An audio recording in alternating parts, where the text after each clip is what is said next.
నారాయణపేట జిల్లా ప్రజల చిరకాల వాంఛ మక్తల్ నారాయణపేట కొడంగల్ ఎత్తిపోతల పథకం శంకుస్థాపనకు అంతా సిద్ధమైంది. ఇవాళ ప్రాజెక్టు పనులకు శంకుస్థాపన చేయనున్నారు సీఎం రేవంత్ రెడ్డి. మక్తల్ పర్యటనలో భాగంగా ఇవాళ మధ్యాహ్నం 1 గంటకు బేగంపేట నుంచి హెలికాప్టర్లో బయలుదేరుతారు సీఎం. మక్తల్ నియోజకవర్గం ఆత్మకూరు మున్సిపల్ పరిధిలో పలు అభివృద్ధి కార్యక్రమాలకు శంకుస్థాపనలు చేస్తారు. ఆత్మకూరు పట్టణంలో 50 పడకల ఆసుపత్రిని ప్రారంభిస్తారు రేవంత్. జూరాల దగ్గర ఆత్మకూరు గద్వాల పట్టణాన్ని కలిపే బ్రిడ్జికి శంకుస్థాపన చేయనున్నారు. తర్వాత మక్తల్ చేరుకుని మక్తల్ పడమటి ఆంజనేయ స్వామిని దర్శించుకుంటారు సీఎం. మక్తల్ నారాయణపేట కొడంగల్ ఎత్తిపోతల పథకానికి సీఎం రేవంత్ రెడ్డి శంకుస్థాపన చేస్తారని తెలిపారు మంత్రి వాకిటి శ్రీహరి. రేవంత్ రెడ్డి మక్తల్ పర్యటన సందర్భంగా బహిరంగ సభ ఏర్పాట్లను పరిశీలించారు మంత్రి వాకిటి శ్రీహరి. మక్తల్ నియోజకవర్గంలో గతంలో ఎన్నడూ లేని విధంగా అభివృద్ధి పనులు చేపట్టబోతున్నట్లు తెలిపారు. ఎన్నికల్లో ఇచ్చిన మాట ప్రకారం 1000 కోట్ల రూపాయలతో ముఖ్యమంత్రి రేవంత్ రెడ్డి పలు అభివృద్ధి పనులకు శంకుస్థాపన చేయనున్నారని తెలిపారు మంత్రి. ప్రజలకు అభివృద్ధి చెందిన తెలంగాణ అందించడమే కాంగ్రెస్ సర్కారు లక్ష్యమన్నారు సీఎం రేవంత్ రెడ్డి. సంక్షేమం అభివృద్ధి లక్ష్యంగా 2 ఏళ్ల పాలన సాగిందన్నారు. ప్రజలకు ఇచ్చిన ప్రతి హామీని నిలబెట్టుకునే ప్రయత్నం చేస్తున్నట్లు చెప్పారు. సెక్రటేరియట్లో తెలంగాణ రైజింగ్ 2047 విజన్ డాక్యుమెంట్ పై మంత్రులు ఉన్నత అధికారులతో సమీక్ష చేశారు సీఎం. రాష్ట్ర భవిష్యత్తు కోసం పారదర్శక పాలసీలు తీసుకురానున్నట్లుగా చెప్పారు. తెలంగాణ రైజింగ్ 2047 అభివృద్ధికి సోపానమన్నారు సీఎం. తర్వాత తెలంగాణ రైజింగ్ గ్లోబల్ సమ్మిట్ ఆహ్వాన పత్రికను మంత్రులతో కలిసి ఆవిష్కరించారు రేవంత్ రెడ్డి.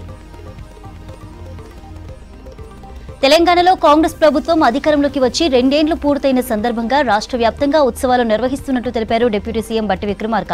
డిసెంబర్ 1 నుంచే ఉత్సవాలు ప్రారంభం కానున్నట్లు చెప్పారు. రాష్ట్రంలోని అన్ని ఉమ్మడి జిల్లాల్లో కార్యక్రమాలుంటాయని చెప్పారు. తెలంగాణను ఏ విధంగా ముందుకు తీసుకువెళ్తున్నామో ఉత్సవాల ద్వారా తెలియజేస్తామన్నారు బట్టి.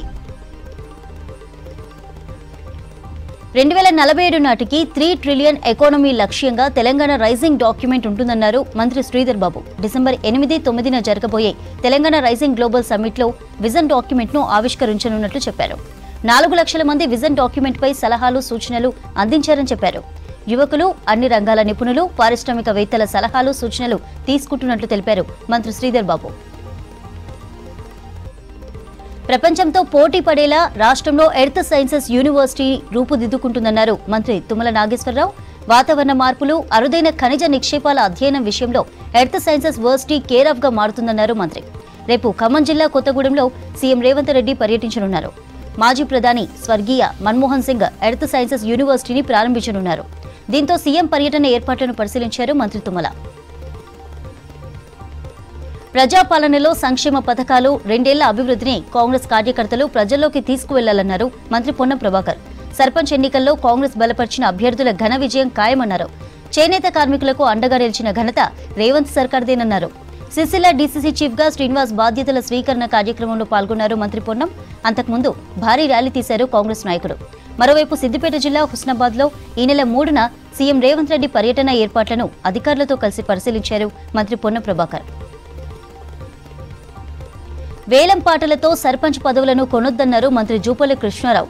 ఓట్లేసి ప్రజాసేవ చేసేవారిని గుర్తించాలని ఓటర్లకు సూచించారు. బలవంతపు వేలం పాటలతో పదవులు దక్కించుకుంటే సహించేది లేదని హెచ్చరించారు. ఇది ప్రజాస్వామ్యానికి, ప్రజల స్వేచ్ఛకు, చైతన్యానికి విరుద్ధమన్నారు. ఓటు హక్కు కల్పించిన అంబేద్కర్ ఆలోచనను గౌరవించాలన్నారు మంత్రి జూపల్లి. రంగారెడ్డి జిల్లా తుక్కుగూడలో బీజేపీ స్టేట్ లెవెల్ విస్తృత స్థాయి సమావేశం జరిగింది. సమావేశానికి బీజేపీ జాతీయ సంస్థాగత ప్రధాన కార్యదర్శి బిఎల్ సంతోష్ తో పాటు స్టేట్ చీఫ్ రామచంద్రరావు, రాష్ట్ర వ్యవహారాల ఇన్ఛార్జి అభయ్ పాటిల్, బీజేపీ జాతీయ అధికార ప్రతినిధి సంబిత్ పాత్ర పాల్గొన్నారు. పార్టీ బలోపేతం, బూత్ స్థాయి కార్యక్రమాల విస్తరణ, సంస్థాగత నిర్మాణం కోసం చేపట్టవలసిన కార్యాచరణపై భేటీలో డిస్కస్ చేశారు. స్థానిక సంస్థల ఎన్నికల్లో బీజేపీ అభ్యర్థుల గెలుపు కోసం కార్యకర్తలు కృషి చేయాలన్నారు నేతలు. కొండగట్టు స్టేజ్ దగ్గర ఫైర్ యాక్సిడెంట్ పై జగిత్యాల కలెక్టర్ కు ఫోన్ చేసి బాధితులకు అండగా ఉండాలని సూచించారు కేంద్ర మంత్రి బండి సంజయ్. హెచ్ఐఎల్టీపీ పేరుతో 5 లక్షల కోట్ల భూ కుంభకోణానికి కాంగ్రెస్ పాల్పడిందంటూ ఆ పార్టీ అగ్రనేత రాహుల్ గాంధీకి బహిరంగ లేఖ రాశారు కేటీఆర్. 5 లక్షల కోట్ల భూ కుంభకోణంపై రాహుల్ మౌనం ఆమోదానికి సంకేతమని తెలిపారు. రాహుల్ స్పందించకుంటే 5 లక్షల కోట్ల అవినీతిలో భాగస్వామ్యం ఉన్నట్లే భావించాల్సి వస్తుందన్న కేటీఆర్, తెలంగాణ ప్రజల ఆస్తిని కాంగ్రెస్ కు ఏటీఎంగా మారుస్తామంటే ఒప్పుకోమని లెటర్లో తెలిపారు. కొండగట్టు అగ్ని ప్రమాద ఘటనపై చొప్పదండి మాజీ ఎమ్మెల్యే సుంకె రవిశంకర్ కు ఫోన్ చేసి జరిగిన నష్టం వివరాలను అడిగి తెలుసుకున్నారు కేటీఆర్. బసవేశ్వర, సంగమేశ్వర ప్రాజెక్టులను పక్కన పెడితే ఊరుకోమన్నారు మాజీ మంత్రి హరీష్ రావు. పనులు వెంటనే మొదలు పెట్టకపోతే రైతుల పక్షాన పాదయాత్ర చేస్తామన్నారు. యాసంగిలో సాగు చేసిన భూమికే రైతు బంధు అనే సాకుతో 70 లక్షల ఎకరాలకు ఎసరు పెట్టారని ఆరోపించారు. సోయా, మొక్కజొన్నలు కొనుగోలు చేసి 48 రోజులు దాటినా చిల్లి గవ్వ ఇవ్వలేదన్నారు హరీష్ రావు. నాగర్ కర్నూలు జిల్లా ముద్విన్ గ్రామానికి చెందిన బీజేపీ కీలక నాయకులు మూకుమ్మడిగా ఆ పార్టీకి రాజీనామా చేసి బీఆర్ఎస్ గూటికి చేరారు. హైదరాబాద్లోని హరీష్ నివాసంలో మాజీ ఎమ్మెల్యే జైపాల్ యాదవ్ ఆధ్వర్యంలో చేరికలు జరిగాయి. ప్రపంచ ఫుట్బాల్ దిగ్గజం లియోనెల్ మెస్సీతో హైదరాబాద్ ఉప్పల్ స్టేడియంలో ఈ నెల 13న జరిగే ఫ్రెండ్లీ మ్యాచ్కు సీఎం రేవంత్ రెడ్డి అవుతున్నారు. నిన్న గ్లోబల్ సమ్మిట్ ఏర్పాట్లపై సమీక్ష తర్వాత ప్రాక్టీస్లో పాల్గొన్నారు Revanth. Red colour orange club Jersey వేసుకున్న సీఎం ఫ్లడ్ లైట్ల వెలుగుల్లో పలువురు యంగ్ ఫుట్బాల్ ప్లేయర్లతో కలిసి ప్రాక్టీస్ చేశారు. హైదరాబాద్ ఎస్ఆర్ నగర్ పరిధిలోని శ్రీకృష్ణ లాడ్జిలో ఓ యువకుడు ఫ్యాన్ కు ఉరివేసుకుని ఆత్మహత్య చేసుకున్నాడు. సూసైడ్ చేసుకున్న యువకుడు ఉమ్మడి మహబూబ్ నగర్ జిల్లా ఆత్మకూరు మండలం మస్తీపూర్ కి చెందిన రాజశేఖర్ గా గుర్తించారు పోలీసులు. సంఘటనా స్థలానికి చేరుకున్న పోలీసులు క్లూస్ టీమ్ సిబ్బంది వివరాలు సేకరించారు. పోస్టుమార్టం కోసం మృతదేహాన్ని గాంధీ హాస్పిటల్ కి తరలించారు. కేసు నమోదు చేసి దర్యాప్తు చేస్తున్నారు ఎస్ఆర్ నగర్ పోలీసులు.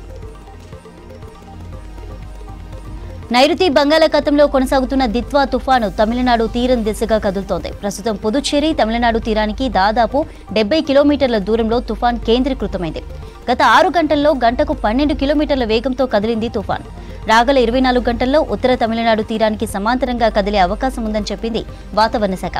తుఫాన్ కేంద్రం నైరుతి బంగాళాఖాతంలో ఉత్తర తమిళనాడు, పుదుచ్చేరి తీరాలకు 30 నుంచి 60 కిలోమీటర్ల సమీపానికి చేరుకునే ఛాన్స్ ఉందని ప్రకటించింది. ఈ ప్రభావంతో అత్యంత భారీ వర్షాలు కురిసే అవకాశం ఉండడంతో ఇప్పటికే పుదుచ్చేరి, కోస్తాంధ్ర, రాయలసీమకు రెడ్ అలర్ట్ ఇచ్చింది ఐఎండీ. రాష్ట్ర వ్యాప్తంగా పంచాయతీ ఎన్నికలకు నామినేషన్ల స్వీకరణ కొనసాగుతోంది. నిన్నటి నుంచి 2వ విడత నామినేషన్ల స్వీకరణ ప్రారంభమైంది. 2వ విడతలో 4,333 పంచాయతీలు, 38,350 వార్డులకు ఎన్నికలు జరగనున్నాయి. అన్ని జిల్లాల్లో ఇప్పటికే పెద్ద ఎత్తున నామినేషన్లు కంటిన్యూ చేస్తున్నారు అభ్యర్థులు. రేపటి వరకు నామినేషన్ల స్వీకరణ, 3న పరిశీలన, వీటిపై వినతులకు 4 వరకు అవకాశం ఇచ్చారు. ఇక డిసెంబర్ 5న స్క్రూటినీ, 6న నామినేషన్ల ఉపసంహరణ, అదే రోజు అభ్యర్థుల జాబితా వెల్లడిస్తారు. ఇక వచ్చే నెల 14న పోలింగ్ నిర్వహించి అదే రోజు ఫలితాలు వెల్లడించనున్నారు. ఇవాటి నుంచి పార్లమెంటు వింటర్ సెషన్ ప్రారంభం కానుంది. దీనిపై ఆల్ పార్టీ మీటింగ్ నిర్వహించింది కేంద్రం. దీనికి 36 పార్టీలకు చెందిన 50 మంది నేతలు హాజరయ్యారు. కేంద్ర ప్రభుత్వం తరపున మంత్రులు రాజ్నాథ్ సింగ్, కిరణ్ రిజిజు, జేపీ నడ్డా హాజరయ్యారు. ప్రతిపక్షం తరపున కాంగ్రెస్ నేతలు జయరాం రమేష్, గౌరవ్ గొగోయ్, ప్రమోద్ తివారీ పాల్గొన్నారు. అలాగే ఆర్జేడీ, డీఎంకే, టీఎంసీ నేతలు హాజరయ్యారు. అఖిలపక్ష భేటీలో పార్లమెంటు సమావేశాల గడువు, ప్రవేశపెట్టే బిల్లులు సహా పలు అంశాలపై చర్చించినట్లు తెలుస్తోంది. అన్ని పార్టీలు సమావేశాలు సజావుగా సాగేందుకు సహకరించాలని కోరారు కేంద్ర మంత్రి కిరణ్ రిజిజు.